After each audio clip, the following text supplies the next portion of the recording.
আসসালামু আলাইকুম দর্শকবিন্দু, এই যে দেখেন ভিডিওটি ভাইরাল ভিডিও, সোশ্যাল মিডিয়াতে অনেক ভাইরাল হয়েছে।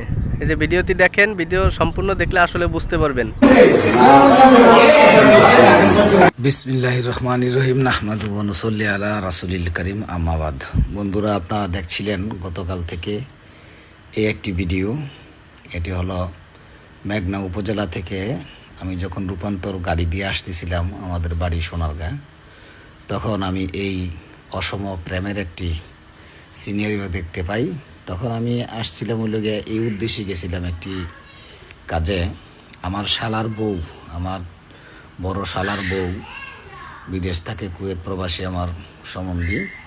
তাহার ওয়াইফ 15 মাসের একটি বাচ্চা, দুধের বাচ্চা রেখে একজন নাগরের হাত ধরে পরকিয়া করে পালিয়ে গেছে। তো সেই কথায় আমরা পারিবারিকভাবে একটা সিদ্ধান্ত নিয়েছি থানায় জানানোর জন্য। থানায় একটি অভিযোগ দিলাম। অভিযোগ দিছি পরে থানার ওসি মহোদয় আমাকে বললেন, ভাই ঘটনা কি বলবো, এটা রেগুলার ঘটনা মেঘনা উপজেলায় প্রতিদিন, যেমন আজকেও সকাল থেকে এই পর্যন্ত 4টি মেয়ে ভাগানোর ঘটনা এবং অভিযোগ আমার হাতে এসে পড়ে ওসি মহোদয়ের কথা। তো সেই আক্ষেপ থেকে আমি গাড়িতে উঠলাম, ওসি সাহেবের সাথে কথা বলে অভিযোগটি দিয়ে গাড়িতে উঠে দেখি এই মেয়েটি কান্না করতেছে।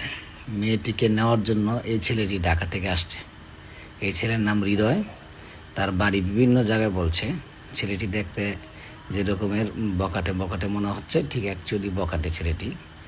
এই ছেলেটি এই 12-13 বছরের একটি মেয়েকে ভাগিয়ে নেওয়ার জন্য সকল রকমের ফন্দি ফিকির এঁটে তাকে ভাগিয়ে নেওয়ার জন্য কৌশল করেছে। ভাগিয়ে নেওয়ার জন্য তার সাথে একটি আবার যোদ্ধা নিয়ে আসছে, একজন সহযোগী নিয়ে আসছে। সেই সহযোগীকে সহকারে আমার সন্দেহ হলে তখন আমি তাদেরকে কথা জিজ্ঞেস করি, মেয়েটিকে কথা জিজ্ঞেস করি।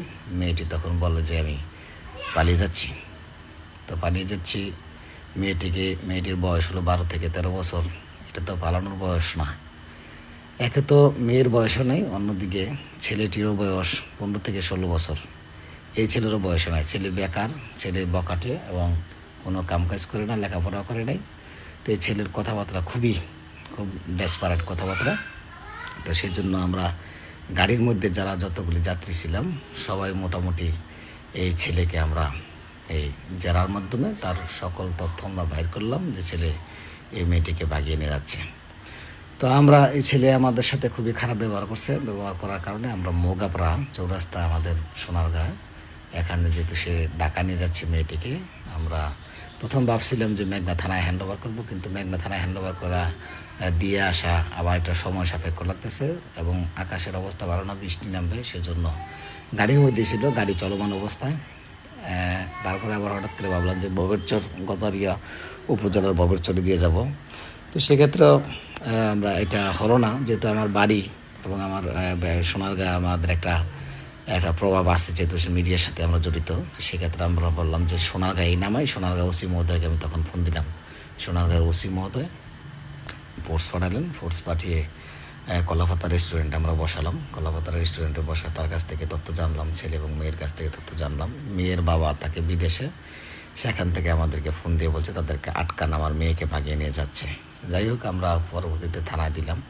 থানায় দেওয়ার পর মেয়েদের এবং ছেলের দুই পক্ষের গার্ডিয়ান আসলো। ওসির মধ্যে বলছে দুইটারই বয়স হয় নাই, বয়স হলে পরে এক কথা ছিল, কিন্তু এখন বয়স হয় নাই, সে কারণে তাদেরকে তাদের পারিবারিক জিম্মায় তাদেরকে ছেড়ে দিতে পারে, অথবা মেয়ের পরিবারের পক্ষ থেকে যদি কোনো অবজেকশন থাকে তাহলে অপহরণ মামলা দেওয়া যেতে পারে।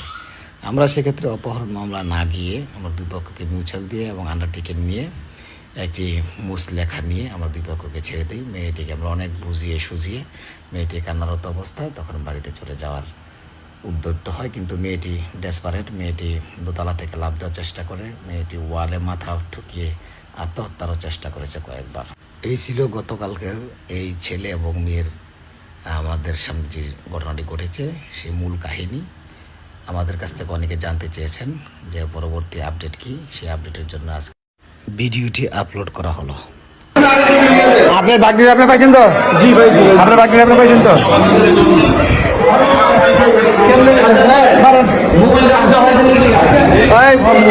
আমি যে মোবাইল দিছি, মোবাইল হয়েছে? জি জি পাইছি।